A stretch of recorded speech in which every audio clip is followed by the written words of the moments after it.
কি ভাবছো মালাটা কিসের জন্য বানিয়েছি? সবই শেয়ার করব তোমাদের সাথে। ভিডিওটিকে স্কিপ না করে একদম লাস্ট পর্যন্ত দেখতে থাকো। বন্ধুরা, ভিডিওটি হচ্ছে এই বছরের লাস্ট অমাবস্যা, তার মানে বকুল অমাবস্যার।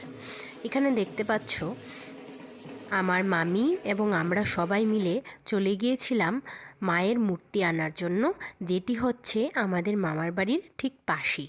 তো তার আগে যাওয়ার পথে একটি কালী মায়ের মন্দির পড়ে সেখানে আমরা প্রণাম করে চলে গিয়েছিলাম মাকে আনতে। এখানে আমরা মাকে আনতে চলে এসেছি, আর এখানে আমার মাসি এবং আমার মামি মিলে মাকে ধূপ এবং প্রদীপ নিবেদন করার মাধ্যমে মাকে বরণ করে নিচ্ছে। আপনাদের সাথে শেয়ার করছি মায়ের রূপ। আপনারা সবাই আমাকে কমেন্ট করে জানাবেন মাকে কেমন লাগছে। তারপর মাকে গাড়িতে করে নিয়ে যাওয়ার জন্য প্রস্তুতি চলছে। জানেন তো বন্ধুরা, কালী মায়ের চরণে নিজেকে সমর্পণ করলে যত বিঘ্ন ভয় আছে সব কিছু থেকে কিন্তু মুক্তি পাওয়া যায়। এখানে মা প্রবেশ করে নিয়েছেন আমাদের বাড়িতে এবং আসন গ্রহণ করে নিয়েছেন। বাকি গঙ্গা নেমন্তন্ন, যজ্ঞ এবং পূজার্চনা নিয়ে আসছি নতুন আরেকটি ভিডিওতে।